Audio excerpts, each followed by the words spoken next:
Welcome to the Workflow Innovation Group's Brilliant or Bust podcast. Today's show is sponsored by Object Matrix, Vidispine, and Zixi. I'm Christy King, the host of this grand adventure. And I'm Nick Pearce, co-founder of WIG and Object Matrix. Thanks for joining us. We gathered today about 6 months into the year, of course, and post-COVID, although there's some ongoing discussion about that, which we will have in this podcast. That's a big call. Yeah, right. Basically, that's not true at all. And what we talk about in the podcast is what's really happening.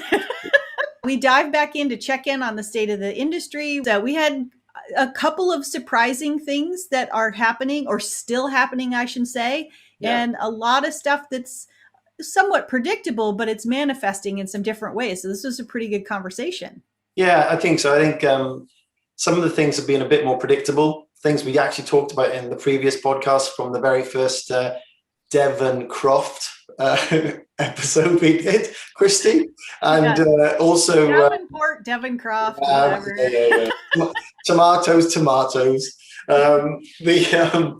And then certainly some cans of worms opened up that if you delve too deeply into them, you probably never want to get out of bed because, you know, the reality of the situation we're in is not going to go away in 3 months, 4 months, or 12 months. You know, learning to live with stuff is one thing, but learning to live with stuff locally is very different to learning to live with stuff on a global scale. And yeah, we certainly talked a little bit about that. And it was super interesting because obviously we've got people in 4 locations with Eric in Patagonia, yourself up there in Massachusetts, Ben and I in differing parts of the UK. Obviously, Mr. Sharman, we missed him today, other engagements. But yeah, a really interesting chat, actually, and that time flew. So I hope it's interesting for everyone. Yeah, so we got some great conversations where we talk about everything from trade shows to NFTs to trying to leave our various countries for trade shows and everything in between. So let's go ahead and get started. Super. We're certainly seeing a lot of talk and action around cybercrime and ransomware. Oh. So it's quite a reasonable sized broadcaster in Latin America got owned by ransomware 2 weeks ago, properly owned. And I think that it's something that's happening more and more. It's like cyclical, right? Because you'll get a big broadcaster will get hit, like whether it was Sony back in the day or TV Saint Monde in France. You get a lot of chatter afterwards and then it dies down. And it's coming up a lot more now. And I think my personal belief is that pre-pandemic, people were still keeping their production islands as silos within their organizations with not too much remote access. And the moment they've opened up that remote access to people, the moment they get put an old Windows machine on the network that can be hit by a robot, and once they're in, they're in. They don't care if it's financial, medical, or content, right? They're not targeting broadcasters. They're targeting lowest hanging fruit and vulnerabilities. So for me, that's definitely something that is generating a lot of interest at the moment because, you know, obviously remote working, people went hell for leather to open things up. And now they're open. Some of them are going hell for leather to close them back down again. Do you think that's going to be the result of it? Is that because there's so much cybercrime and cyber drama, let's call it, security issues? Do you think that will actually send people running back away from remote production and remote access? Or will they kind of become more sophisticated about trying to protect their materials? Well, that genie's out of the bottle now, isn't it? You can't stop the remote working, but what you do have to do is invest in your platforms and put the right tools in to make sure that you're not the lowest hanging fruit, that you don't have all those vulnerabilities, and that you train your staff and your freelancers what good data governance is. And that's what's missing at the moment. So even things like basic update procedures, upgrading an old platform to have the latest OS. You know, there's a bunch of editing platforms out there that still rely on older Windows versions that are completely vulnerable. What do they do about that?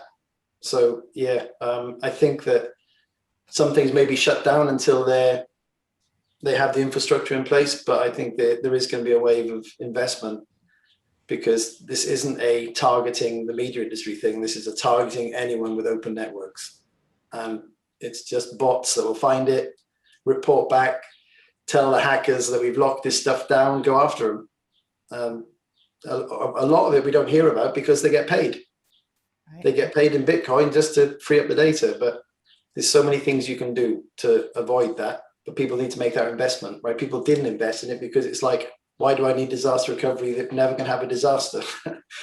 And then people invest in disaster recovery. So it's typically, for me, it's led by events. And this is definitely happening at the moment. There's an event-driven need to investigate how secure people's networks and storage and workflows are.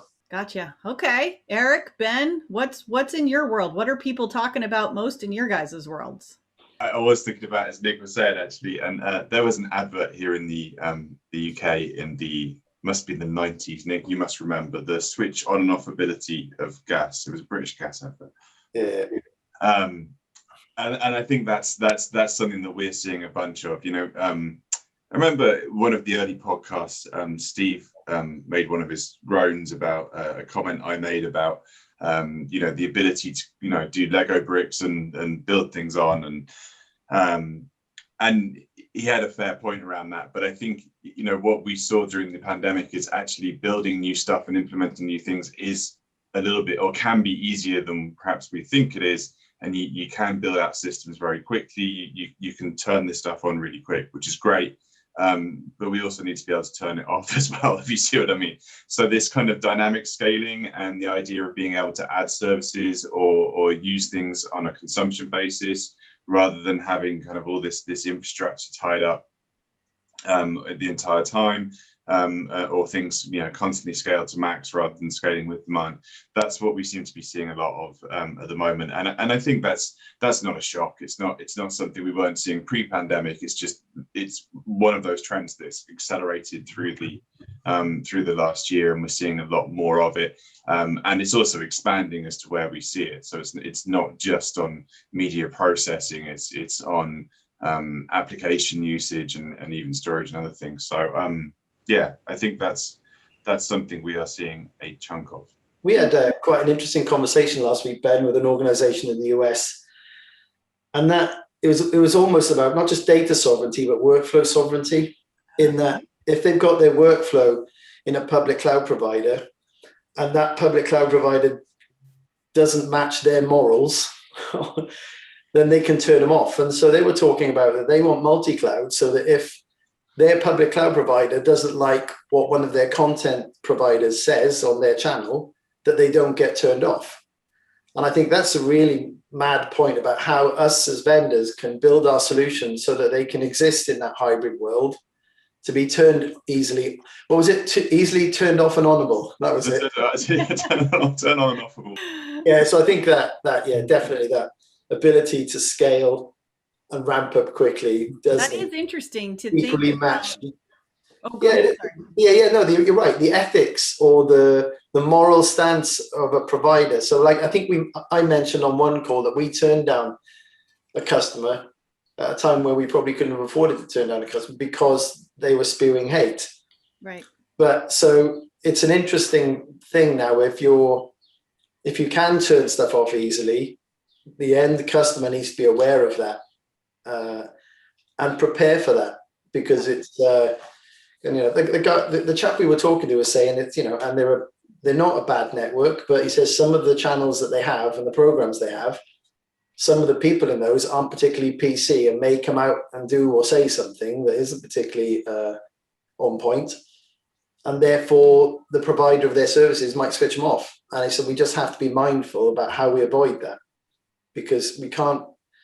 If we don't like the same flavor ice cream as the provider, then it puts us at risk. And it's just an interesting topic, I think. That's a worldwide issue that's been true for broadcasters forever. Go back to analog. I mean, again, when I was working for the UFC, we would have to send programming that was essentially old school, recut, depending on the country it was going to, because each of them had different ethical rules, had different broadcast rules, whether blood was allowed on screen or not. Before, in prime time in Germany, you can't show blood on the screen at all, period.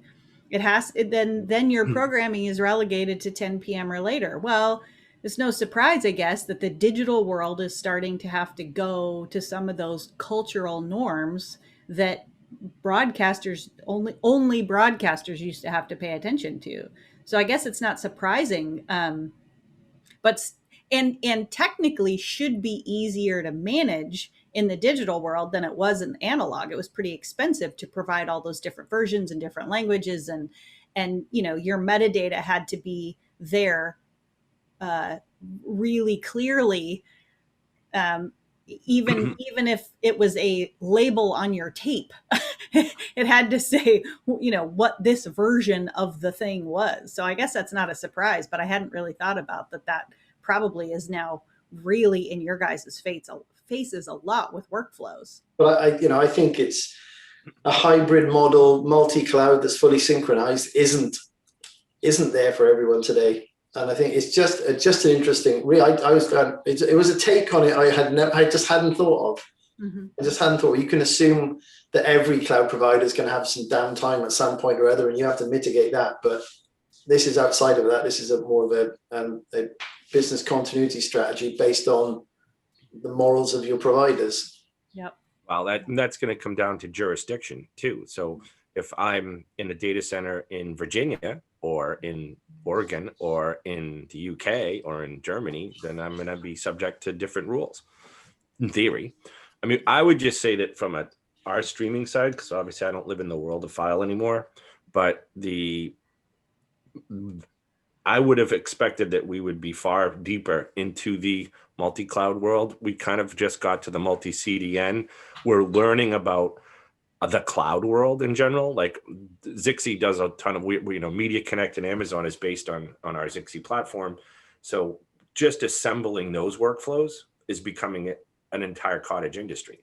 And then figuring out how you would actually mix that with a Google, with an Azure, with an Oracle, with a private, and all that other part.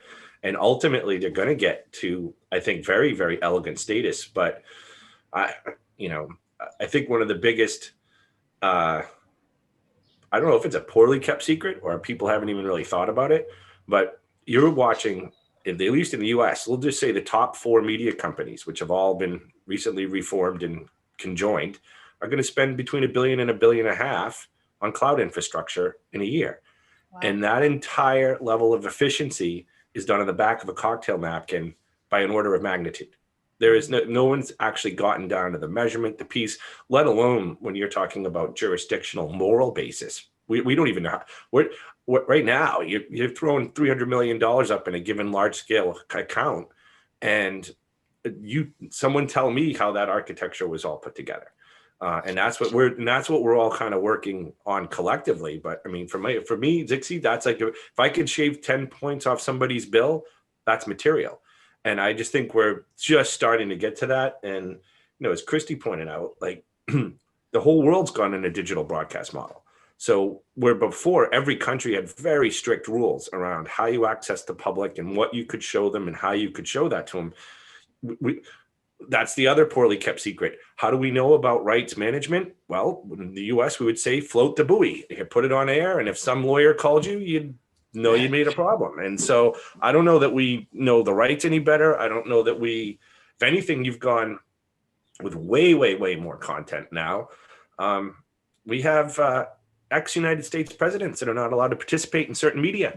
So you have to think about these things. And the calls to action are real, and information is real. And like you turning down that client, Nick, that's a real business decision, because you take on, it's not just lost revenue, but you take on all other kind of liability potentially as well.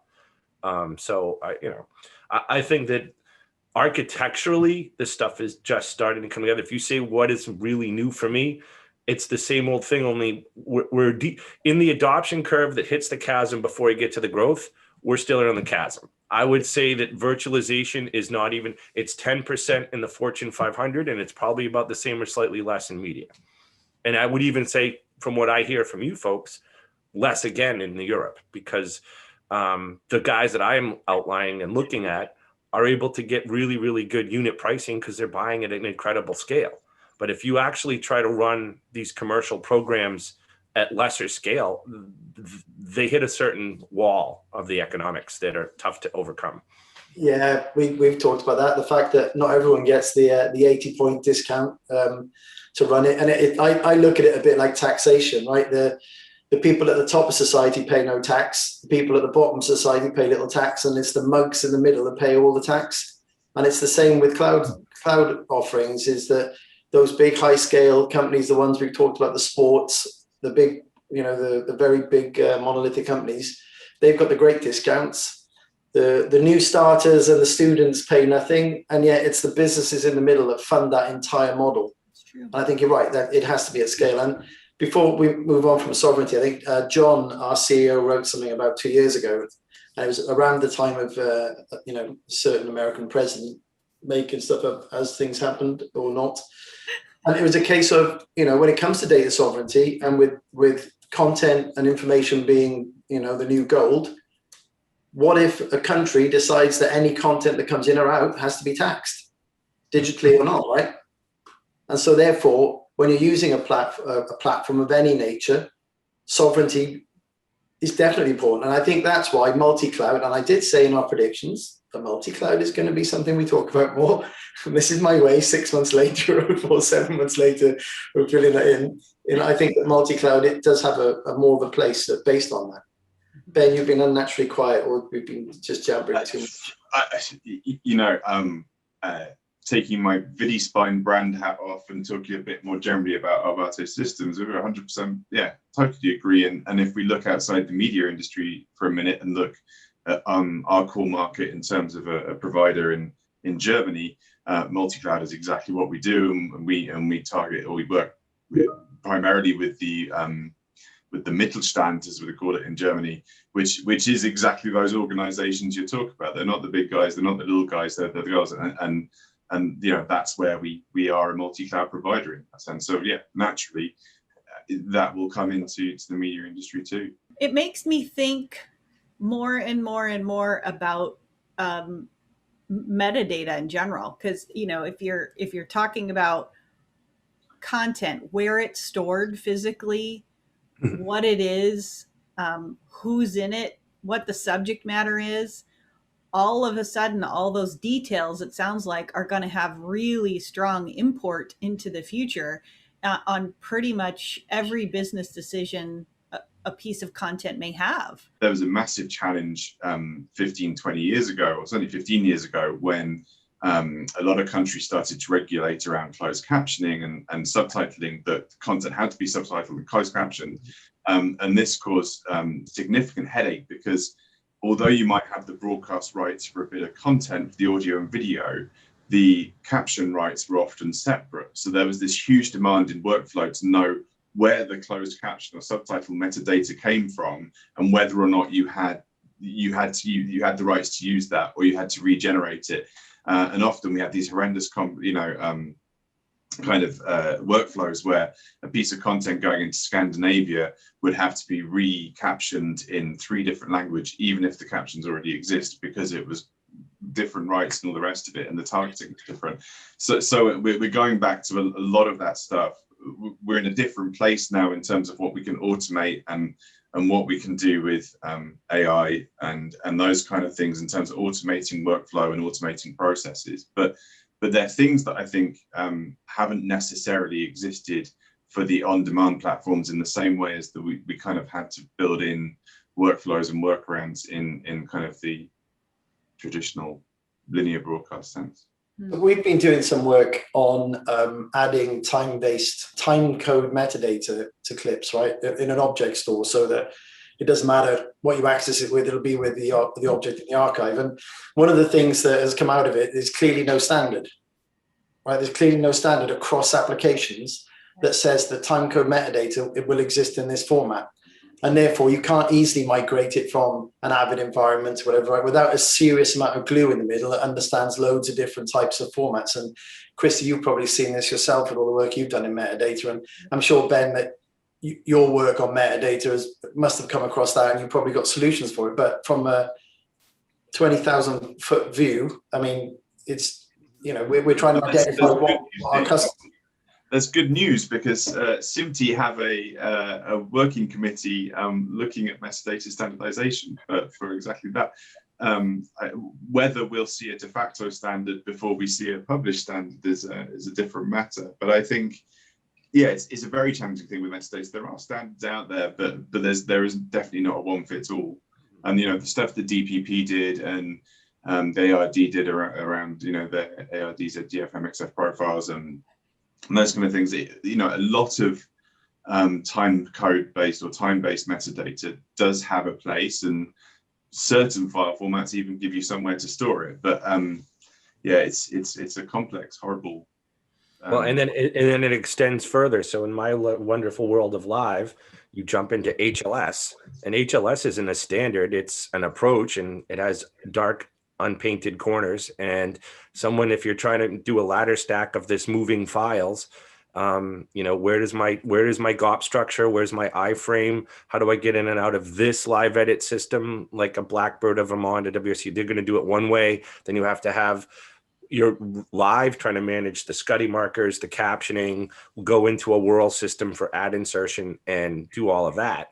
So, talking about the file and a SIMTI standard, that's great. But meanwhile, every day, we're all just making up HLS stuff as we go along and just trying to, one of our big jobs is normalizing and industrializing that, because this thing was meant for consumers. It wasn't meant to be full B2B, but absent a great alternative that is nowhere near us, we'll use what we got.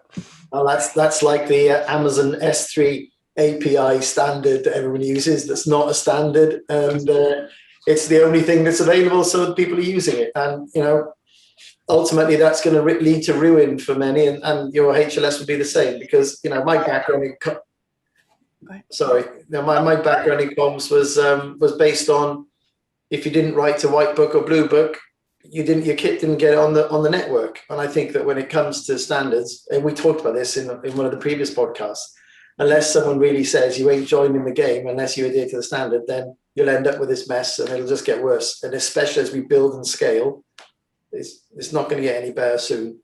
Right. But what I was going to say, sorry, go ahead, Eric.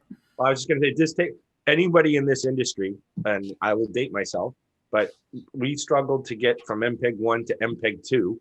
And everybody had their MPEG 2 in its own special little version. And then you were trying to create proxy channels and now derivatives. And I used to joke about, having been in the MAM business for a number of years, we would call it Afghanimam, because it was a very, the most you could get a product to was like 50%. And then everything else was customized.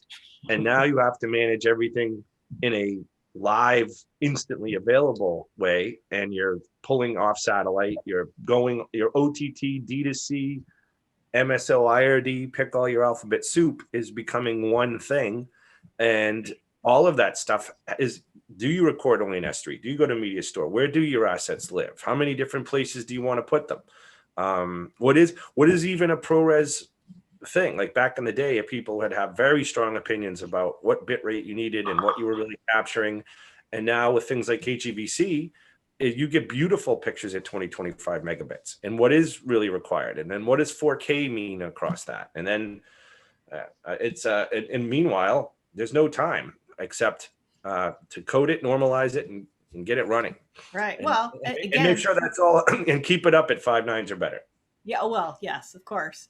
Because most of my world is, especially during COVID, it was all this. And trust me, Zoom is another platform that was never intended for somebody like me to be pulling all this content into edit platforms for audio and video and trying to make something out of it. It's a disaster from a metadata and standards perspective. But the same thing happened during COVID that happened in the years before that with as social media started to become such a strong marketing engine. Everybody and their brother was just taking snippets off the live record on their computer in order to make their social media clips, right? And that turned into a whole couple of products in and of itself that I have no idea if they're around anymore. But, the point is the whole entire digital world moves at the speed of light, and standards are or lawyers who figure it out 6 months from now. The kids downstairs have been recording their own, basically stealing their own broadcast in order to do marketing, right? So there's so much of that. Just get it done and we'll figure out the standards and the reality later, that introduces this mess that most of you guys have to deal with every day. So what we're saying is that the broadcast technology industry is, in fact, the Wild West, and it's like always prospecting 101, where everything's getting whatever they'll do whatever they can do to get it done, is what we're saying. Yeah. And I don't think that's changed from, 1-inch tape forward. What else is like, one of the things I was curious if you guys had been reading or paying attention to is this idea of digital collections being sold as NFTs. And, the metadata that's associated with those, a blockchain. Has anybody talked to any of you guys about trying to figure out how to create their NFT digital collections and how to secure those and how to create them? Is that something anybody's brought up to any of you guys yet? Not yet, but I saw that one of our customers is doing a lot of it in the sports space, and sort of reached out to them and said, ideal platform for your 70 petabytes of archive, by the way. We've only got a tiny amount of it. Our customers and the people we're talking to, like the prospects rather, are still shipping drives around with 4K footage on to freelancers' apartments because they can't make their remote workflows work for that sort of high-end workflow. So I think they're still busy worrying about that side of things and working out how to manage their media properly, and probably talking to Ben and Co and us at the same time to sort of manage that, than they are about what is pretty much it's on the before the dip in the curve in the innovator cycle. I think it's right there with the early adopters and the innovators, and whether it gets across the chasm or not, I don't know. That's interesting. I figured it was probably pretty early. Whatever it is has to be slightly past fad stage before your real operational people get involved and say, all right, how do we manage this? How do we do with it? But it's a conversation I was having with people both at MLB and NBA, because of course the NBA has jumped into it, but where they are handling it is all external.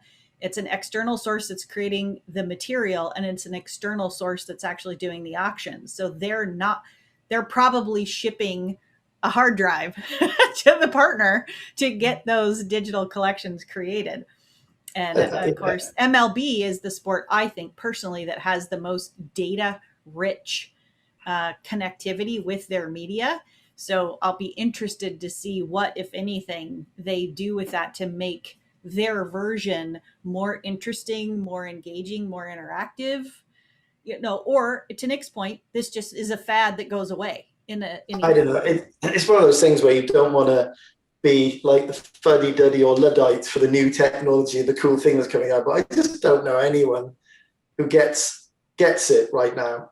I just don't. But obviously, someone gets it because they're piling millions into it. So maybe it's just. I was going to say I don't get it either. But somebody spent $60 million on a digital something, and we know. Did anybody get that Bitcoin was going to be at $50,000 and then back or not? I know, that's the thing. Yep. Although I think a couple of my friends did buy that poo coin, which was the the joke coin, and that went up to a reasonable amount. But yeah, unbelievable. No further comment on that one. It's just...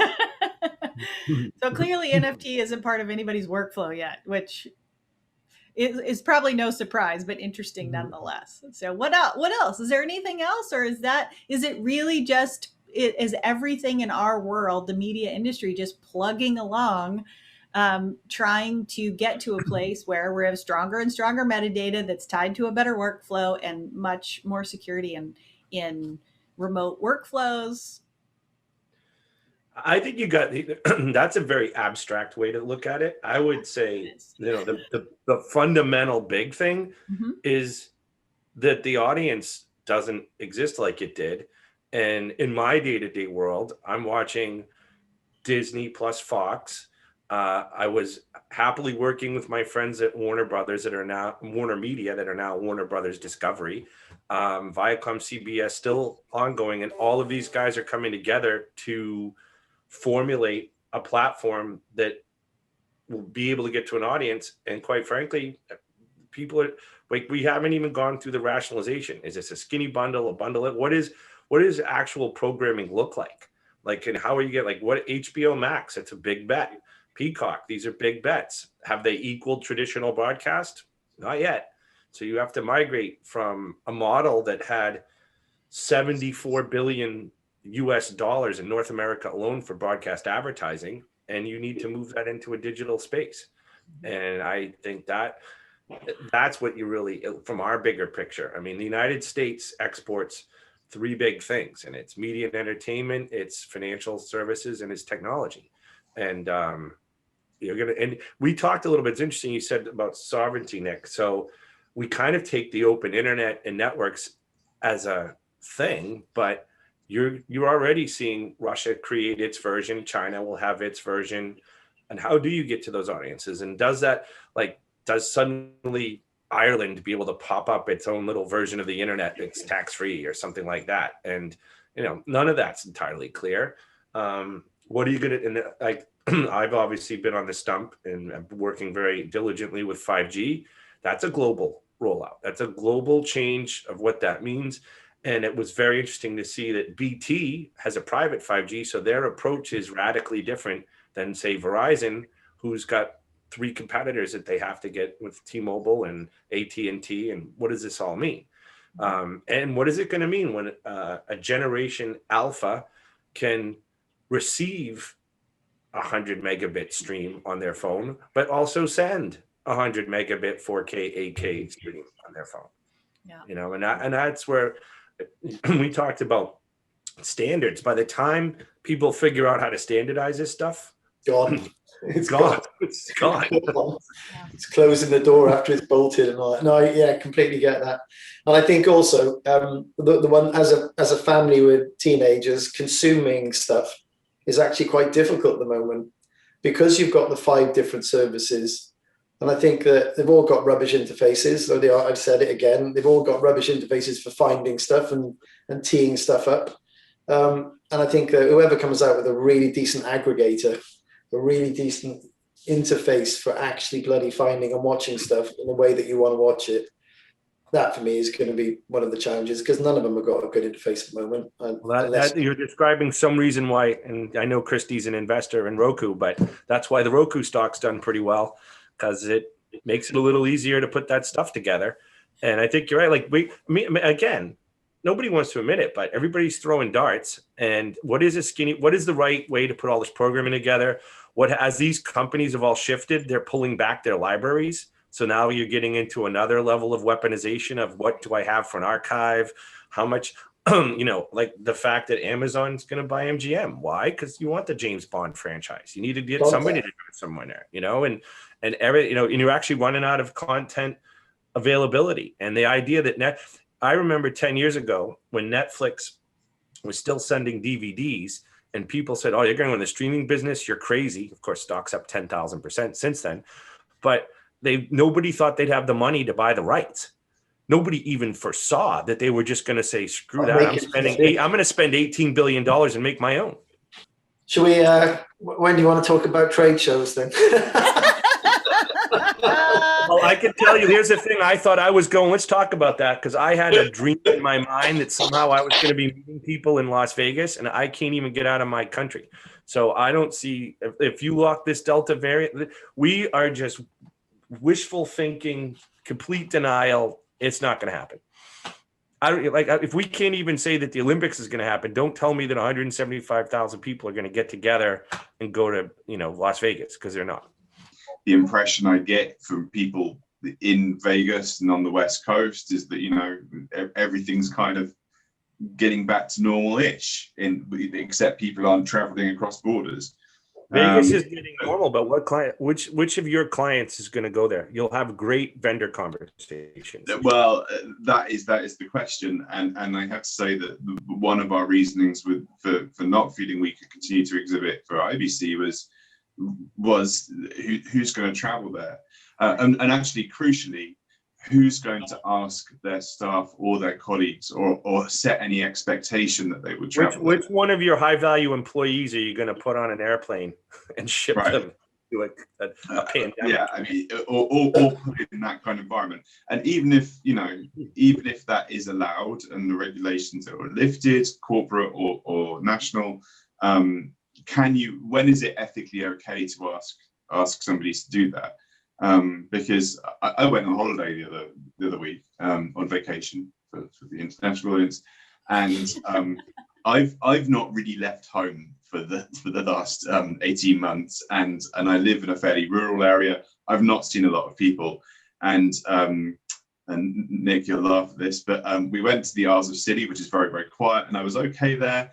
But then we had a couple of days in Penzance on the way back. Now, Penzance is not exactly a metropolis, but I really got that anxiety of having people around. And, it was a lot of, actually, at the time, it was high risk because G7 had just passed through and brought the Delta variant with it. But, it's not a really crowded place. It's not a metropolis, but I did feel anxious. And I think people will have those feelings beyond the end of this year. So. Yeah, we've made the call that certainly myself, if we're allowed to travel, myself and John, our CEO, are going to go. We've opened the invitation to one of our technical staff. There's no pressure at all on that person to go or not. We're going to land there. I mean, SVG is going ahead, so we're going to go there for that. If the show is as expected to be dire, we will just head straight to LA and try and do some business there and go home by New York. So we're not having a booth. We're not investing any money other than landing in the US, hotel, and get out of Dodge if it's terrible. And, gut feeling is it's not going to be great. But, I echo Ben's thoughts, chatting with people in LA, and that they reckon that September everything will be more open. But if Delta or Echo or Yankee... Whiskey Tango Foxtrot. Whiskey, there you go. That's it. Yeah. either of those combinations come off, then all bets are off, right? And we're not booking flights till last minute. We're not going to book anything till last minute. Well, we don't, and we all know. And I think about what you're saying. So I'm here, obviously, in Patagonia, in a country that it gets down to we don't know what these variants and what the different vaccines mean. I mean, this gets really pragmatic. So I have Sinovac and Sinopharm, and I see a variety of outcomes. How will that base of vaccination work? I was supposed to be getting an extra Pfizer in this in America, and history shows us from 1918 and the quote unquote Spanish flu, poorly named because the United States was trying to pretend it didn't exist. But that's a 2.5 to 3 year exercise, and we're a year and a half into this, and people are and more humans are traveling. And I was in it, it was weird to be Ben's part. Being in an airport was really strange, having lived in airports, like basically. In that 2019, I flew 110 flights in 1 year. And I haven't been any outside a 5 mile radius until Thursday, where I was told to head back. Get back in.